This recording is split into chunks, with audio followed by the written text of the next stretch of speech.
예, 오늘은 여자와 용에 대한 이야기를 하도록 하겠습니다.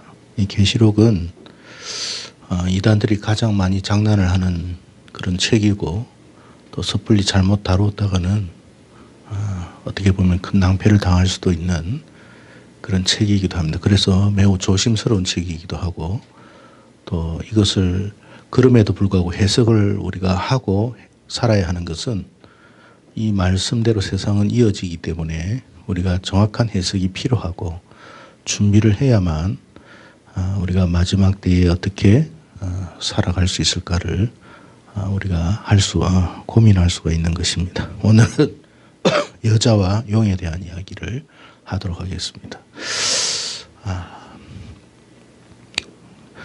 다니엘이 그 70일에 대한 이야기를 했습니다. 하나님께서 다니엘에게 71회를 먼저 이야기하신 이유는 뭐냐면, 다니엘의 생각에는 분명히 예레미야를 통해서 이스라엘이 70년에 독립을 한다고 했는데 70년이 되어도 독립이 안 된 거예요. 그래서 이게 성경이 잘못된 건가? 성경이 잘못될 리는 없잖아요. 그래서 굉장히 이걸 가지고 금식하고 기도하기 시작했습니다. 굉장히 기도를 많이 했는데 마침내 가브리엘 천사가 와가지고 그 부분에 대한 이야기를 정확하게 해석해 주었습니다. 예레미야의 70년은 71에 대한 하나의 상징과 같은, 그림자와 같은 이야기였다. 그러니까 이것은 궁극적인 하나님의 나라의 구원이 어떻게 이루어질 것인가에 대한 이야기를 다니엘에게 해 주었습니다. 근데 다니엘서를 보면 69일에 대한 이야기는 다 해놨어요. 근데 마지막 한 일에 대한 이야기는 다니엘이 몰라요. 어떻게 되는지를. 마지막 한 일회가 있다라는 이야기만 합니다. 근데 그 마지막 한 일에 대한 이야기가 요한계시록에서 나옵니다. 요한을 통해서 그 일에 대한, 한 일에 대한 해석을 요한을 통해서 우리에게 주신 거예요. 그래서 요한계시록은 7년에 있을 일들에 대한 말씀을 하고 있습니다. 요한계시록 11장을 먼저 이야기를 해야 되겠지만 그건 다음에 하도록 하고, 요한계시록 11장은 두 증인에 대한 이야기를 합니다. 그리고 12장은 오늘 용과 여자와 용에 대한 이야기를 하는데, 사람들이 이걸 읽어보면 이게 도무지 무슨 말인지를 몰라요. 그래서 잘못 해석하면 큰일 날 것 같아가지고 아예 읽지도 않고 그냥 넘어가는 경우가 많은데, 약간의 어떤 사람에 따라 해석의 차이는 있습니다만 저는 계시록을 이렇게 해석하고 있습니다. 요한계시록 11장은 두 증인에 대한 이야기인데 7년에 있어서 전 3년 반에 대한 이야기다. 그리고 요한계시록 12장은 후 3년 반에 일어날 이야기에 대한 부분이다. 그리고 그 중간에 이 두 증인이 3년 반 동안 활동하다가 결국 죽어요. 누구한테 죽느냐 하면 적그리스도한테 죽습니다. 적그리스도가 이때 두 증인이 마지막 사역할 점에 자기의 실체를 드러냅니다. 실체를 드러내는데 그때 하나님 권세를 주셔가지고 이 두 증인은 죽어요. 죽습니다. 그리고 이 적그리스도가 이제 활동을 하기 시작하고, 이때 짐승의 표를 받게 한다. 그렇게 되어 있습니다. 그걸 666이라고 그러죠. 666이라고 그러는데 이게 뭔지 사람들이 해석이 다 각각 다르기 때문에 많은 고민을 합니다. 그러나 분명한 것은 아마 컴퓨터와 연관이 있는 것은 분명하다라는 생각을 하고, 또 요즘처럼 워낙 이게 인공지능이나 이런 것이 IT 기술이 발달돼 가지고 지금 테슬라의 회장 이름이 뭐죠? 네? 일론 머스크가 요즘 테스트를 했잖아요. 뭐냐면 짐승 동물에다가 뇌에다가 칩을 박아 가지고 하는 테스트를 완료를 했습니다. 근데 그게 짐승한테만 하는 것은 결코 아닐 것이고, 결국에는 사람에게도 이렇게 연결시키는 그런 일이 아닐까 싶은 생각을 합니다. 그래 어쨌든 마지막에는 적그리스도가 자기의 실체를 다 드러냅니다. 드러내고 세상을 하나로 만들어 버려요. 통제하기 위해서 이런 방법을 쓸 수밖에 없어요. 자, 그때 오늘 여자와 용에 대한 이야기인데 이때 교회, 이때 성도들은 어떻게 되느냐 그 이야기입니다. 예. 그래서 사실 이때는 하나님의 특별한 은혜가 없이는 살 수 없어요. 왜냐하면 이 칩을 받지 않으면 매매도 할 수도 없고 살 수가 없는 세상이 돼요. 그렇기 때문에 하나님이 하나님의 자녀들을 데려갑니다.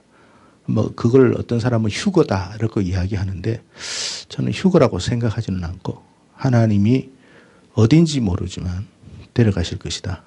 그래서 우리가 전 3년 반만 잘 견디기만 하면 될 것 같다라는 생각을 하게 됩니다. 넘어가겠습니다. 계시록 12장 말씀을 보면 세 가지 가장 중요한 이런 포인트가 나옵니다.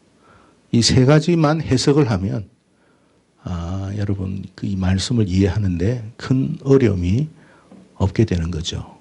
크게 세 가지가 뭐라고 되어 있는지 한번 같이 읽어봅시다. 시작. 예, 해를 입은 여자는 도대체 누구며 큰 붉은 용은 누구며 여자가 낳은 아들은 누군가 이런 부분에 대해서 많은 학자들이나 또 목회자들이 해석을 하는데 다 의견이 조금씩 차이는 있습니다. 그렇다고 이단은 아니고 약간의 해석의 차이일 뿐인데 저는 이렇게 해석을 하고 있습니다. 그걸 여러분이 이해하시고 또 여러분이 살펴보시고 또 기도해 보시기를 바랍니다. 여기에서 전혀 어려울 것이 없는 해석 하나가 있어요. 뭐죠? 붉은 용입니다. 왜냐하면 12장에 이미 다 해석을 해놨기 때문에 어려움이 없어요. 자, 넘어가겠습니다. 자, 붉은 용에 대한 이야기, 3절 이야기죠. 같이 읽어봅시다. 다시 시작.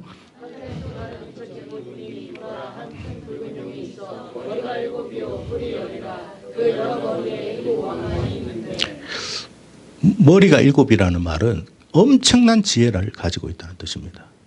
엄청난 지혜. 주님께서 그랬죠. 사단에 뭐를 배우라고요? 지혜를 배우라고 그랬어요. 사단은 굉장히 지혜롭습니다. 그러니까 우리의 어떤 그런 머리 정도의 수준이 아니에요. 그렇기 때문에 우리를 아주 우습게 생각합니다. 사단의 지혜는 용이 7머리를 가지고 있어요. 그러니까 엄청난 지혜를 가지고 있어요. 10개의 왕관을 쓰고 있다 했으니까 그 권세가 대단한 거예요. 예. 자, 그런데 그것을 해석을 구절에 했기 때문에 여기에 대해서는 다른 해석을 할 필요는 없어요. 자, 9절 읽어보겠습니다. 시작.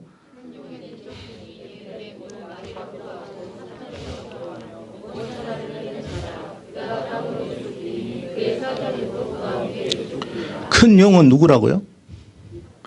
옛뱀이라고 그랬어요. 옛뱀이라는 게 무슨 말이에요?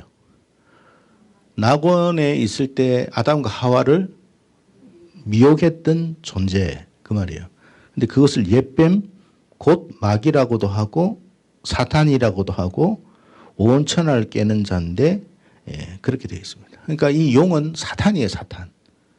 용은 사탄이기 때문에 여기에서 다른 해석을 할 필요는 없어요.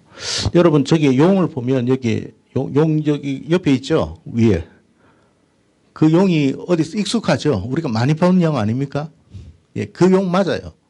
근데 여러분 절이든지 어디든지 저 용이 있어요. 우리나라의 왕의 의자에는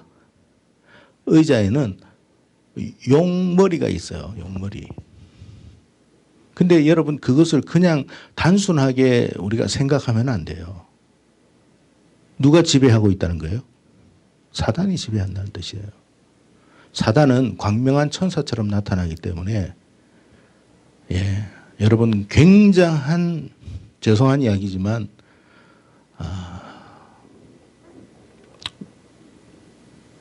부처도 될 수 있어요.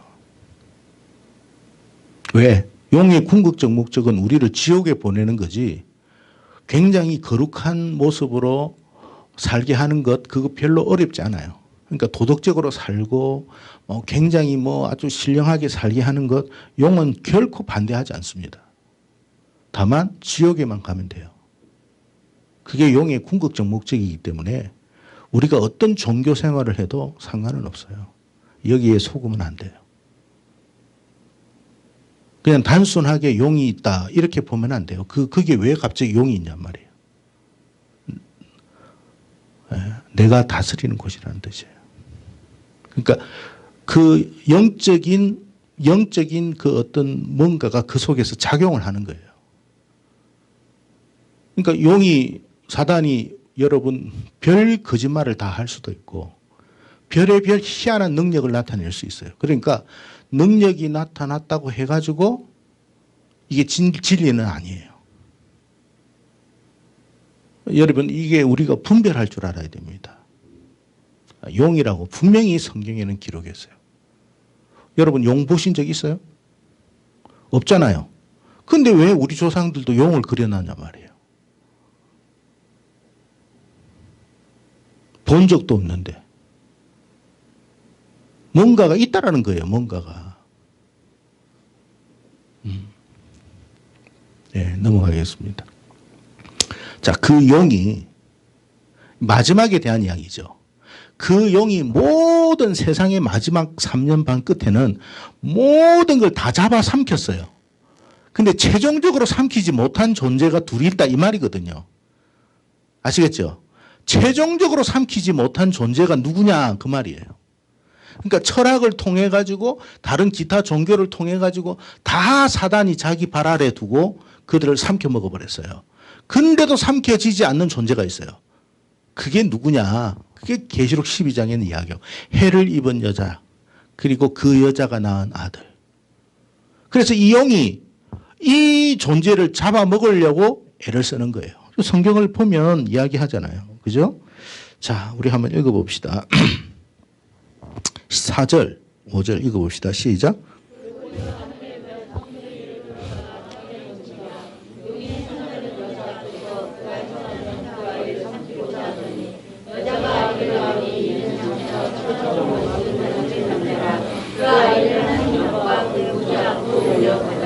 용이 하늘의 별 3분의 1을 끌어다가 땅에 던졌다고 그랬어요. 여러분 우리가 성경에 보면 타락한 천사가 이 사단이 이 천사들을 미혹해 가지고 3분의 1을 타락시켜 버립니다. 그리고 그 천사들을 땅에서 역사하도록 만들어 버려요. 그러니까 여러분 각 지역마다 뭐가 있어요? 귀신들이 있는 거예요. 귀신들. 각 지역마다 있어요. 놀라운 것은 여러분 인도에 가보면 인도에는 뭐가 있느냐면 반인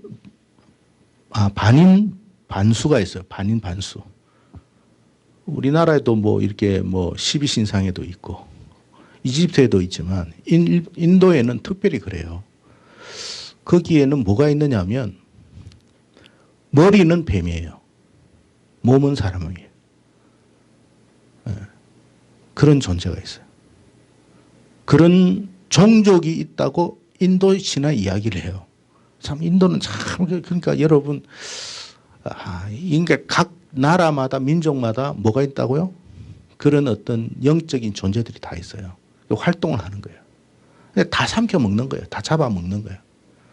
중요한 것은 이제 이 용이 이제 마지막 활동을 하는데 다 삼켜 먹었는데 최종적으로 삼켜 먹지 못한 존재가 있어요. 그래서 그걸 삼켜 먹으려고 한다 이 말이에요. 자, 4절 다시 보면 용이 해산하려는 여자 앞에서 그가 해산하면 누구를요? 그 아이를 삼키려고 한다. 그래서 그 아이가 누구냐 이 말이고. 자, 이제 이걸 해석해 보는데 이거는 여러분 이단들의 해석도 아니고 우리 정통 학자들의 해석을 그냥 이렇게 해놓은 거니까 여러분이 참고하기를 바랍니다. 해를 입은 여자는 누구냐? 자, 거기 묘사를 보면 12장에 보면 어떻게 되어 있어요? 자, 1절 다시 읽어봅시다. 시작.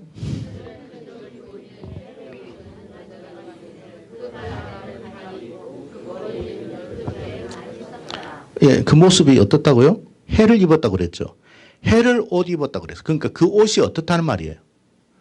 굉장히 찬란한 거예요. 빛으로 충만해 있어요. 그리고 그 머리에는 뭐가 있어요? 12별이 있죠. 발에는 뭐가 있어요? 달이 있어요. 자, 이게 이제 뭘까? 그래서 이제 여러 해석을 하는데 우리 정통 신학자들이 해석하는 세 가지를 제가 말씀드리겠습니다. 첫째는 이스라엘이다. 이스라엘 12지파. 왜 그러냐? 요셉이 꿈을 꾸지 않았느냐? 그죠? 요셉 꿈을 꾸니까 막 형들이 뭐라고, 그죠? 11별들, 그리고 아버지는 해고, 엄마는 달이고, 그러니까 막 자기들 뭐 절하는 그런 모습들이 보였거든요. 그래서 이거는 뭐 두말할 것 없이 이스라엘 지파다. 그러니까 이스라엘을 상징하는 이야기다. 이 여자는 이스라엘이다. 그렇게 해석을 해요. 그리고 그러면 그 아들은 누구가 되는 거예요? 그러니까 예수가 유대인들에게서 났으니까 예수다. 이제 이렇게 해석을 하는 한 부류가 있습니다. 네.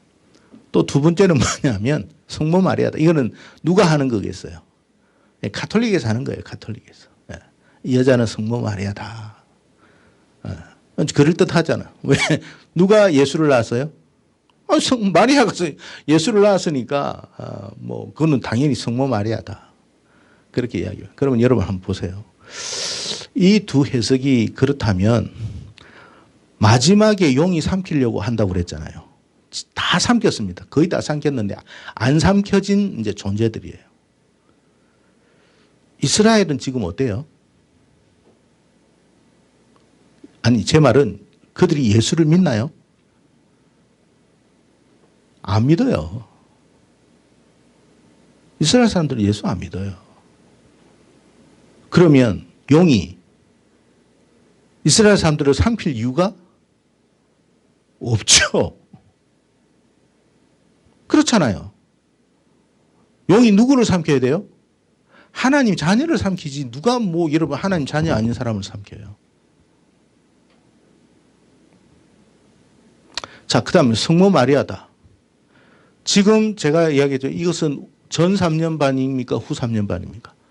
후 3년 반에 대한 이야기인데, 아니 성모 마리아가 지금도 살아있는 것도 아니고 마귀가 성모 마리아를 왜 삼키냐 말이에요. 이해가 안 되는 거예요. 그거는 만약에 그렇게 해석을 하면 좀 그렇다고. 그러면 이제 마지막인데 12사도에 대한 이야기인가? 신약 교회에 대한 이야기인가? 이제 그렇게 볼 수가 있어요. 자, 저는 이 세 번째를 해석하고 그렇다고 주장하는 사람입니다. 여러분, 정말로 우리가 성도들은요, 의의 옷을 입었다고 성경은 늘 이야기하죠. 그 의가 누구예요? 예수입니다. 예수님은 빛이에요.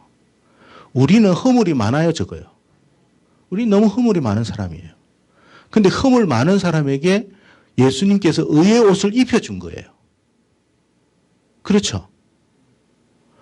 그러니까 그 의의 옷이 아니면 우리는 어떻게 돼요? 너무 추하고 볼품없는 거예요. 마치 예수님은 태양과 같은 그 빛을 가지고 있는 분이에요. 그 옷을 입었다 그랬어요. 그럼 12는 뭐냐면 신약의 12사도. 그들은 하늘의 별과 같은 존재예요. 저는 이거 뭘 이야기하냐면 교회라는 거예요. 신약 교회. 신약 교회의 출발이 어디서부터 시작됐어요? 물론 예수님부터 시작됐지만 사도로부터 시작됐어요. 복음을 전함으로 말미암아. 그래서 저는 12별은 사도다라고 생각해요. 사도로부터 시작된 교회라고 생각해요. 그리고 달은 뭐냐? 달은 뭐냐면 달은 낮에 떠요, 밤에 떠요. 그 무슨 말이에요? 최악의 어두움의 상황 속에서도 빛을 가지고 살아가는 거예요. 여러분, 달은 발광체예요, 반사체예요? 달은 발광체가 아니에요. 태양이 발광체죠. 스스로 빛을 내죠. 달은 뭐예요? 반사체죠. 우리는 스스로 빛을 내는 게 아니고 주의 빛에 반사되어서 살아가는 존재예요. 그 어두움의 터널 속에서도 빛을 잃지 않고 주의 빛을 받고 살아가는 교회라고 저는 생각을 합니다. 자, 그래서 만약에 그렇다면 사단이 마지막에 삼킬 존재들은 누구라는 거예요? 이스라엘이 아니에요. 교회예요, 교회. 하나님의 성도들을 삼키고 싶은 거예요. 왜? 끝까지 사단에게 들어가지 않는 사람들이 있다 이 말이에요. 끝까지 사단에게 항복 안 하는 사람이 있단 말이에요. 그들을 삼키고 싶은 거예요. 그러니까 교회가 아이를 낳는다라고 하는 것은 예수를 낳는 게 아니고 누구를 낳는다는 거예요. 성도를 낳을 때 그거 잡아먹으려고. 그러니까 여러분 교회에서 한 사람 전도하기가 쉬워요, 어려워요? 너무 어렵습니다. 왜? 나오는 족족 잡아먹어야 되니까. 그러니까 여러분 무슨 말이냐면 그렇기 때문에 전도하는 게 쉽지도 않고 한 사람 영혼 구하는 게 쉽지가 않아요. 왜? 이건 영적 싸움이에요. 영적 싸움. 지금 제가 이야기하는 이 12장은 마지막 때에 대한 이야기예요. 마지막 때에 대한 이야기이기 때문에 우리는 마지막 때에 가장 고통을 당하는 존재들은 대상은 누구냐를 생각해 봐야 돼. 누가 가장 고통을 당하겠어? 사단이 누구를 삼키고 싶겠어요? 불교인을 삼키고 싶겠어요? 이슬람 교도를 삼키고 싶겠어요? 아니면 신천지를 삼키고 싶겠어요? 아니 신천지를 왜 삼켜? 이미 도 사단에 들어갔는데. 하나님의 백성, 하나님의 자녀, 끝까지 믿음 생활하는 사람들, 그 사람들을 삼키려고 하는 거예요. 그래서 여러분 이 교회가 한 사람 아이 낳기, 생명 낳기가 너무 힘들어. 근데 그거 낳으려면 잡아먹으려고 해. 그래서 여러분 이 아이가 어떤 아이냐? 이 아이는 제가 볼 때는 예수가 아니라 왜? 이 후 3년 반에 대한 이야기라니까요. 예수님이 무슨 후 3년 반에 무슨 뭐 그 고통을 당합니까? 이미 그분은 승천하셨는데.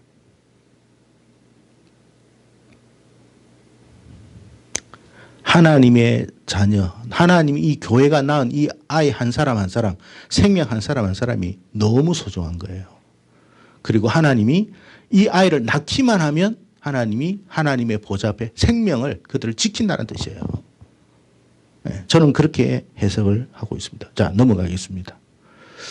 자, 그래서 여자가 낳은 아들은 예수 그리스도라고 해석하는 사람도 있지만 저는 마지막 때 일어난 사건이기 때문에 성도들이라고 봅니다. 저와 여러분이 하나님 안에서 지켜짐과 보호함을 입기를 축복합니다. 언제까지? 1260일 동안 지켜질 것이다. 하나님이 책임진다는 뜻이에요. 넘어갑시다. 자, 계시록 2장 26. 제가 왜 이것을 성도라고 이야기하는지를 이제 이야기해 드릴게요. 누가요? 여자가 낳은 아들이 왜 예수가 아니고 성도인지 한번 보겠습니다. 먼저 읽어보겠습니다. 자, 4절인데, 자, 같이 읽어봅시다. 5절 읽어봅시다. 시작.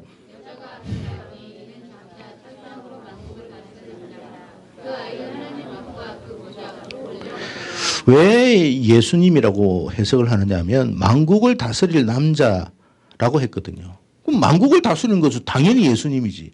맞아요, 틀려요? 당연히 맞죠. 그래서 예수라고 해석을 하는데 저는 예수가 아니라고 보는 거예요.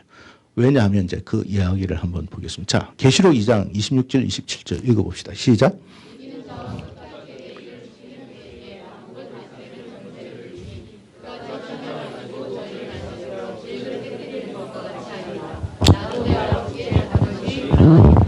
누구한테 한 이야기인 줄 아세요? 계시록 한번 찾아보세요. 2장.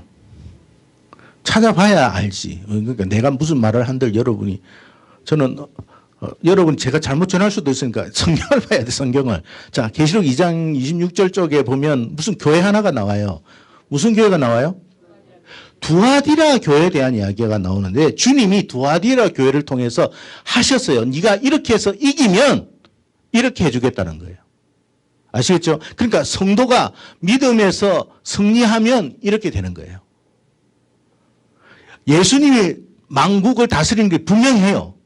그렇지만 그 예수님이 함께 그들을 왕자에 올릴 거라는 뜻이에요. 그래서 두아디라 교회를 향해서 뭐라고 했냐면 그가 누구냐면 두아디라 교회거든요. 성도들 말하는 만국을 다스리는 권세를 주리니 그가 두아디라 교회가 그러니까 이 두아디라 교회는 꼭 두아디라 교회가 아니고 이기는 모든 자 하나님의 말씀에 승리한 모든 자는 철장을 가지고 다스릴 것이다. 그러니까 우리가 요한계시록 12장에 철장을 다스린다라고 하는 것은 꼭 예수님만의 이야기는 아니구나라는 걸 알 수가 있는 거예요. 누가? 성도들도 그렇구나. 성도들도 왕 같은 권세를 하나님이 주시는 거구나. 그러니까 여러분이 만약에 이제 저와 여러분이 이 마지막에서 승리한 승리자가 된다면 지금의 모습이 아니에요. 하나님이 우리에게 만국을 다스릴 권한을 주실 만한 특별한 능력과 존재로서 바꾸어 버린 거예요. 그 영광을 생각하니 너무나 놀라운 거예요. 너무 감사한 거예요. 그래서 여러분 그 24장로들이 자기 왕관을 다 주님 앞에 던진다는 말은 에라 이게 아니고 우리는 이거 받을 수 없습니다 하면서 주님이 받으셔야 합니다 하는데 주님이 다 세워집니다. 그런 영광을 우리가 받아요. 그러니 마귀가 얼마나 우리를 미워하겠어요. 결국 누가 이긴다는 거예요? 마귀는 자기가 진다는 걸 알아요. 그런데 우리를 자기 발 아래 두고 싶은데 우리가 그를 이제 지배하게 되니 괴로워서 못 사는 거예요. 그래서 잡아먹으려고 하는 거예요. 네, 아시겠죠? 네, 자, 넘어갑시다. 자, 또 읽어봅시다. 계시록 20장 4절 시작.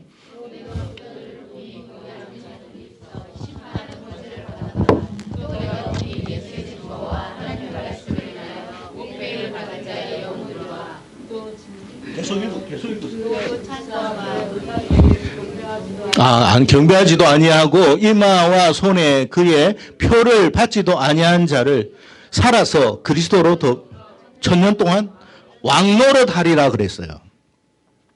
여기 제가 이게 제 컴퓨터에는 보였는데 여기는 좀 희미해서 안 보였는데 하여튼 성경을 다시 찾아보세요. 여기 이 구절을 찾아보는데 여러분 두 종류의 사람, 두 종류의 성도가 살아남아요. 두 종류인데 첫째는 어떤 사람이 하나님 앞에 왕 같은 그런 권세를 받느냐. 첫째는 뭐라고요? 예수의 증거와 하나님의 말씀을 인하여 순교당한 사람. 그런 부류가 있어요. 마지막 때. 그러니까 순교당하는 사람이 있어요. 근데 다 순교당하는 게 아니에요.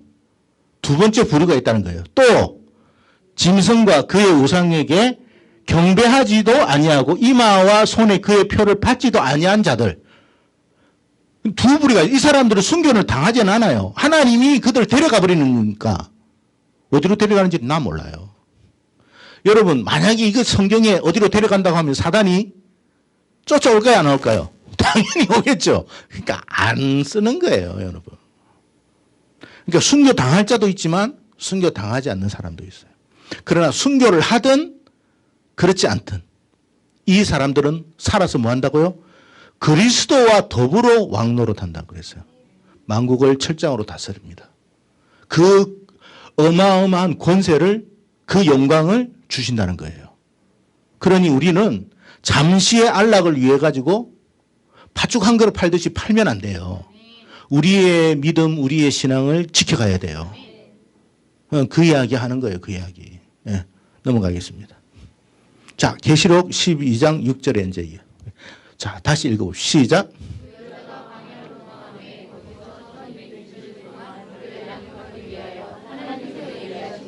하나님이 예비한 곳이 어딘지는 모르지만 하나님은 준비해놨어요. 어디로 도망간다고요? 광야라고 그랬죠.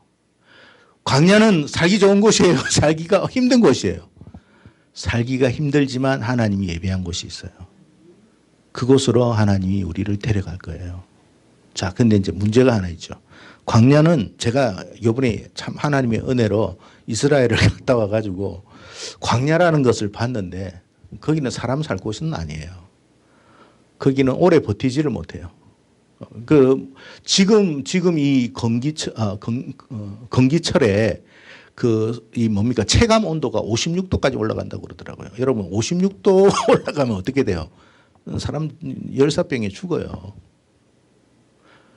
우리나라는 여러분 이 여름철이 되니까 길에 여기저기 풀이 많이 나잖아요.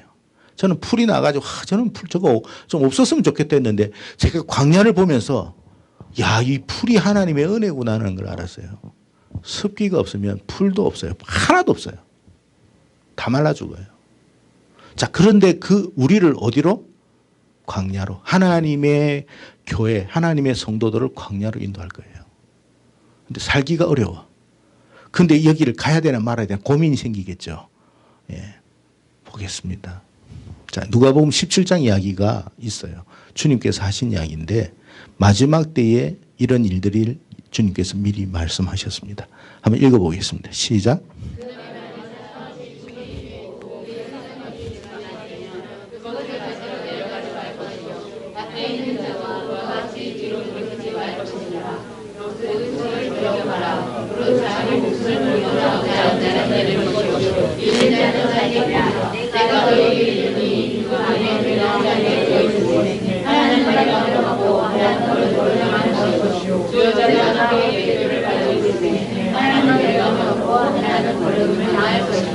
이제 마지막에 있을 이야기를 주님께서 미리 하셨는데 마지막에 보면 하나는 데려감을 얻고 하나는 버려둠을 당할 것이다. 그런 말을 했어요. 도대체 이게 무슨 말인가. 그래서 어떤 사람은 이것을 휴거할 것이다. 뭐 이런 말도 하고 그래요. 그냥 휴거를 보지, 휴거라고 생각하지는 않아요.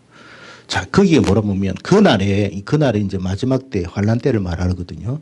만일 사람이 지붕 위에 있고 그의 세간에 그 집안에 그 세간이 그 집안에 있으면 그것을 가지러 내려가지 말아라. 하나님이 우리를 특별한 때에 우리를 이끌어 가실 때에 자꾸 뭔가 뒤돌아보지 말라는 말이에요. 이게 있어야 내가 살지 않겠나. 쌀도 좀 챙기고 김치도 챙기고 그래야 돼. 그거 하지 말고 하나님이 이끌면 빨리 와라. 그 말이거든요. 자, 그러면서 뭐라고 했냐면 누구를 생각하라고요? 롯의 처를 생각해라 그랬어요. 자, 하나님께서 소돔과 고모라가 불로 망할 즈음에 그 가정에 갔잖아요. 가정에 가가지고 하나님이 이렇게 행할 것이다라고 했어요. 그래서 롯이 막 급하게 사위에게도 가고 막 했는데 사위가 막 뭐라고 생각했냐면 뭐 농담으로 생각하고 아예 들으려고 하지도 않았어요. 그래서 온 사람이 누구냐면 자기 딸하고 자기 아내였어요. 그죠? 그래가지고 이 소돔 그 성을 빠져나오는데 누가 뒤를 돌아봤다고 돼 있어요. 창세기에. 롯의 아내가 뒤를 돌아보고 왜 돌아봤는지에 대한 이야기는 없어요. 그런데 롯의 처를 기억하라 그랬어요. 그 롯의 처를 생각하라면서 여기 앞에 말씀을 보니까 이 말씀 앞에 보니까 뭐라고 그랬어요? 지붕 위에 있고 그의 세간이 그 집 안에 있으면 그것을 가지러 내려가지 마라 그랬어요. 그러면서 롯의 처를 생각하라고 그랬거든요. 우리가 하나님이 우리를 광야로 이끌 때 광야는 살 수가 없어라고 생각해요. 롯을 하나님께 이끌 때 하나님이 저기로 가라 그랬어요. 롯이 못 간다고 그랬어요. 왜? 거기는 우리가 도망가기도 어렵고 힘들고 그래서 뭐 가까운 데 가게 해서 그러다가 나중에는 여러분 그 롯의 딸들하고 희한한 일이 일어나서 그렇지. 그냥 하나님이 말씀하면 가면 되는데 우리는 우리 생각을 많이 하고 있거든요. 근데 뭐 그 정도는 그래도 롯의 처는 어떻게 해요? 절대 뒤돌아보지 말아 했는데 꼭 뒤를 돌아봤어. 왜 돌아봤는지는 모르는데 오늘 누가복음 17장 이야기를 보니까 세간 이야기가 있네요. 우리가 어딘가를 하나님께 이끌을 때 우리가 생각할 때는 저기는 살 수가 없는 곳인데 라고 해도 하나님이 예비하신 곳은 광야에도 뭐가 있어요? 물이 있고 만나가 있고 메추라기가 있어요. 그러니 제발 그런 거 연연해 하지 마. 우리가 하나님께서 우리를 마지막에 이끌 때는 다 우리의 필요를 준비해 놨어. 그것을 하나님께서 광야 40년 동안 이스라엘 백성들에게 행하셨잖아요. 그래서 성경에 보여주셨어요. 그러니까 우리를 하나님이 광야를 이끄신다고 해도 두려워하지 말라는 거예요. 왜? 그곳은 살 수는 없지만 사단도 알아요. 그곳은 살 수가 없어. 그래서 막 그리스도인들이 막 자기 살 거라고 해가지고 그걸로 도망가서 냅둬 그럽니다. 왜 냅두라고 그럴까요? 살 수가 없으니까. 가만히 놔둬도 죽어 그 애들은. 신경 꺼. 그러나 하나님은 채우시는 거예요. 그런 일이 있을 거야. 근데 믿음이 있어야 뒤도 안 돌아보지. 믿음이 있으면 뒤돌아봅니다. 그러면 나올 수 있다는 말이에요? 없단 말이에요? 못 나온다는 뜻이에요. 그게 마지막 우리를 테스트하는 거예요. 그래서 하나는 데려감을 당한다. 롯과 그 딸들을 천사들이 끌고 갔잖아요. 마지막에 그런 일이 일어날 거예요. 믿음이 있어야만 할 수 있어요. 그래서 누구는 데려가고 누구는 안 데려가. 도대체 이 데려간다는 말이 뭘까? 하늘로 데려간다는 말인가? 휴거한다는 말인가? 해석을 여러 가지로 하는데 우리는 그럴 필요 없어요. 롯의 철을 생각을 해야 했잖아요. 롯을 하나님이 하늘로 데려가지는 않았어요. 어딘지 모르지만 하나님의 예비한 곳으로 데려가겠구나. 거기에서 얼마 동안 산다고요? 1260일, 3년 반. 여러분, 우리가 하늘로 올라가는데 무슨 1260일을 거기서 살아요? 영원히 살지. 말이 안 되잖아요. 하늘로 올라갔으면 1260일을 살 게 아니죠. 어딘지는 모르지만 하나님이 예비한 장소가 있다는 거예요. 그러니까 후 3년 반 때는 그리스도인들이 살 수가 없어요. 전 3년 반까지만 하나님께서 보낸 두 정인이 나오고 그의 메시지를 듣고 깨달아야 돼요. 그게 마지막이에요. 마지막 기회를 놓치면 안 돼요. 네. 자, 이제 누구를 생각해야 되냐면 이제 사단과 그의 자녀들. 사단이 이제 역사는 여러분 사단이 역사를 하지만 누구를 통해서 역사하겠어요? 내나 사람을 통해서 역사하는 거예요. 자, 근데 우리가 마태복음 13장에 주님께서 이런 비유의 말씀을 했어요. 알곡과 가라지 이야기를 하면서 하나님께서 분명히 그죠? 밭에다가 뭘 뿌렸어요? 알곡을 뿌렸는데 천사가 와서 보니까 누가 있다고요? 가라지가 보인다고 하면서 천사가 주님한테 보고를 하거든요. 그러니까 천사들이 뭐냐면 저 가라지를 우리가 다 뽑아버릴까요? 라고 하니까 주님 뭐라 했어요? 마지막 때까지 내버려둬라 그랬어요. 그죠? 마지막 때까지 내려오고 알곡은 곳간에 들일 것이고 가라지는 불태워버릴 테니까 마지막까지 내버려둬 그랬어요. 자, 그러면 거기에 13장 24절에서 30절을 보면 원수가 그 가라지를 뿌렸다는 말을 해요. 그죠? 원수가 가라지를 뿌렸어. 그럼 그 가라지는 사람일까요? 그냥 가라지일까요? 알곡은 사람이잖아요. 하나님 백성을 알곡이라 했으니까 가라지도 사람이에요. 근데 누가? 사단이 뿌린 거예요. 그러면 우리가 사단의 어떤 그 자녀들이 있을 거 아닙니까? 누구냐 이 말이에요. 누가 사단의 자녀지? 영적으로 우리가 이걸 봐야 돼요. 뭐 당연히 안 믿는 사람은 어쩔 수 없어요. 근데 사단의 자녀가 거기에만 있는 게 아니에요. 자, 창세기 4장에 보면 바로 인류가 타락하자마자 이 세상으로 쫓겨났을 때 바로 어떤 장면이 나오냐면 뭐 아담이 유치원을 갔다 초등학교를 그렇게 하나도 없어요. 뭐가 나와요? 바로 예배 나옵니다. 제사 이야기가 나와요. 그거로서 하나님의 자녀인지 아닌지를 구분할 거라는 거예요. 여러분 예배 잘 드리세요. 엉터리 예배 드리지 마세요. 사단의 자녀도 엉터리 예배 드립니다. 그러나 오래 가지 못해요. 우리가 드리는 예배는 주님이 기뻐하시는 예배가 돼야 돼요.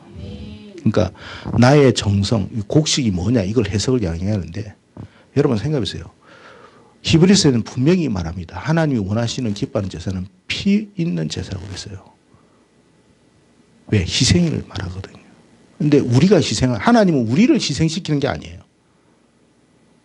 양을 희생시키고, 염소를 희생시키고, 소를 희생시키고, 궁극적으로 누구를 희생시켜요?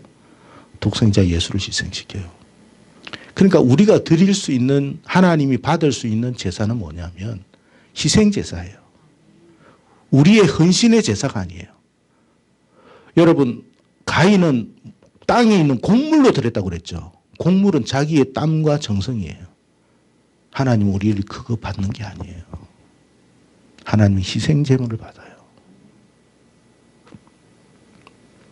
그러니까 사람들이 신앙생활하면서 종교생활하는 게 뭐냐면 자기 어떤 희생, 내가 이 교회를 위해서 얼마나 많이 희생했는데, 헌신했는데 그런 이야기를 한단 말이에요. 그건 누가 주는 마음일까요? 사단이 주는 마음.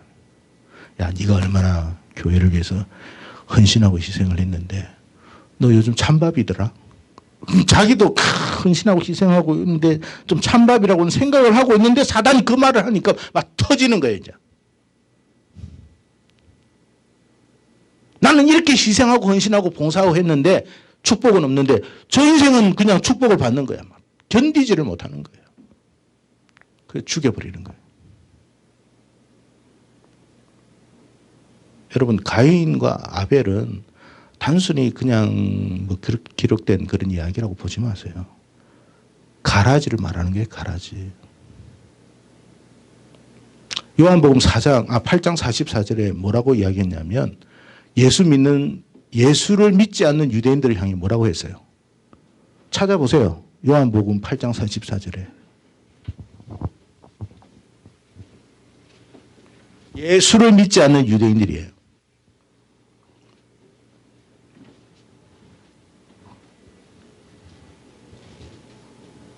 읽어봅시다. 시작.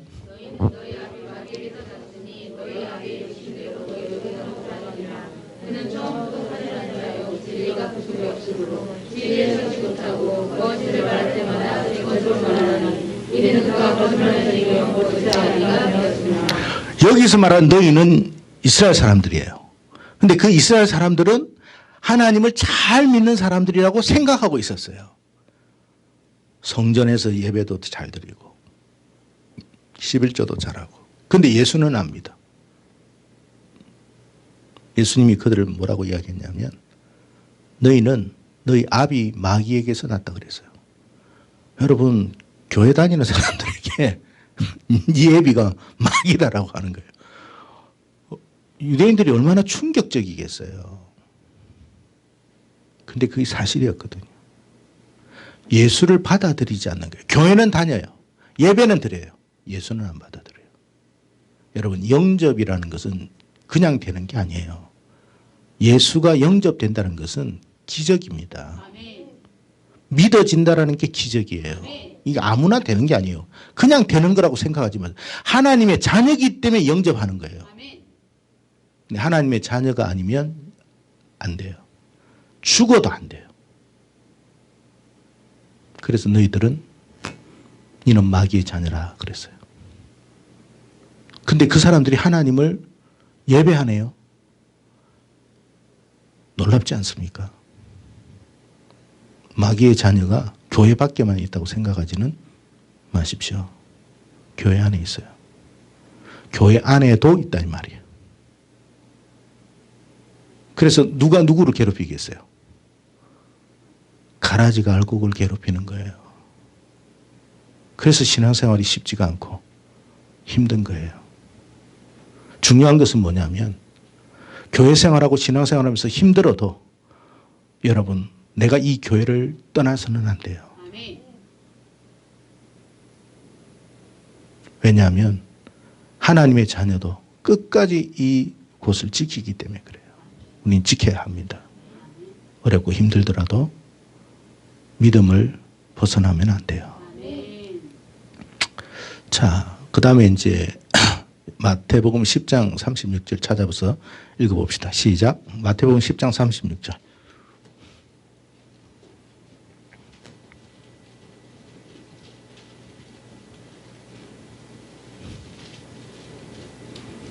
자, 찾았으면 같이 읽겠습니다. 시작. 예수님께서 참 슬픈 말씀을 하셨어요. 여러분 마지막에 우리의 원수가 먼데 있지 않다. 이 집안 식구라고 그랬어요. 혈통적인 식구일 수도 있고 어떻게 보면 같은 믿음의 공동체 안에 있을 수도 있어요. 그래서 마지막에 이 사단에게 사로잡힌 사람이 하나님의 자녀들을 괴롭힐 거예요. 어디로 가겠어요? 주님이 광야로 데려가겠죠. 그러니까 여러분 그때는 건물이 필요 없어요. 아무 의미 없어요. 우리는 여기에 목숨 걸 필요 없어요. 그냥 믿음 생활 잘하는 순간까지만 그때까지 필요한 거지 그때는 다 버립시오. 야 이게 재산 가치가 얼마인데 뭐 그것 때문에 막 싸우기도 하는데 여러분 그러지 마세요. 아무 의미 없어요. 광야로 우리를 이끄신다 해도 우리는 그곳으로 가면 돼요. 그곳에서 예배드리면 돼요. 초막절에 대한 이야기를 나중에 할 텐데 초막절의 이야기가 뭐냐면 여러분 유대인들이 초막을 짓잖아요. 7일 동안 초막을 짓는데 하나의 특징이 있어요. 벽은요 어떤 재료를 써도 상관없어요. 근데 그 위에는요 막 풀 같은 거 예를 들어서 뭐 버드나무 뭐 이런 것 하는데 하늘이 보이도록 만들라고 그랬어요. 별이 보이도록. 그러니까 여러분 비가 오면 어떡해? 그냥 아주 엉성하게 그냥 이 초막절을 보내거든요. 별을 보고 광야에서 지내는 7일을 보냅니다. 그건 이제 마지막 우리의 어떤 그 하나님과 우리와의 그 영적 교제와 축복에 대한 이야기인데, 여러분 그런 상황 속에서도 하나님이 지키신다니까 걱정하지 마세요. 예, 정말 그런 최악의 환경 속에서도 하나님이 우리를 지키니까 두려워하지 마세요. 그러니까 지금은 마지막 때는 하여튼 물질 뭐 이런 것에 완전 뭐 연연해하고 재산 문제, 교회도 이 부동산 문제로 서로 싸우고 난리인데 그거 여러분 가지고 천국 못 갈 빼사 그건 무슨 의미가 있겠습니까? 그러니까 여러분 지금 우리에게 주신 이 공간을 우리는 최대한 잘 활용하고 마지막에는 미련 없이 가면 돼요. 미련 없이. 그런 마음을 가지시고 여기에 마음 두지 마세요. 여기는 예배 잘 드릴 수 있는 공간. 거기면 돼요. 그런 환경을 만들도록 하는 거지. 여기에 무슨 뭐 재산 문제를 가지고 뭐 싸우고 하는데 그 사람들은 하나님의 자녀는 아니에요. 하나님의 자녀는 그런 데 연연해 하지 않아요. 왜? 초막처럼. 초막이라는 게 뭐예요? 우리는 나그네라는 거예요. 이제 떠난다는 뜻이에요. 어디로? 영원한 하나님의 나라로. 떠나도 괜찮은 이유가 뭐냐면 그곳에는 우리의 처소가 있으니까. 누가요? 주님이 만들어 놓으신다고 그랬잖아요. 그러니까 여기에 연연해 안 하는 거예요. 여러분 그런 믿음으로 사십시오. 그러니까 마지막 때는 물질이고 모든 거 다 내려놔야 되지. 거기에 미련을 두면 롯의 처처럼 돼요. 마지막 3년 반은 아무것도 우리가 가져갈 게 없어요. 그냥 떠나라고 하면 떠나고 이끌면 가면 돼요. 뭘 먹고 살지? 그건 주님이 알아서 하시겠죠. 그래서 여러분 그러니까 믿음으로 준비된 사람만이 그렇게 결단할 수 있고 행동할 수 있지. 준비되지 않는 사람은 누구처럼 된다? 롯의 처처럼 된다. 그런 여러분의 마음으로 살아가기를 축복합니다. 그래서 오늘 여자와 용에 대한 이야기를 했는데 아들은 꼭 예수님만은 아니다. 왜? 이 후 3년 반에 대한 이야기고 예수님이 환난을 당할 일은 없지 않느냐. 그런 이야기를 여러분에게 해드렸으니까 다시 한번 여러분이 성경을 살펴보시고 기도해 보시고 여러분의 마음속에 믿음으로 승리하는 그런 여러분 되기를 축복합니다.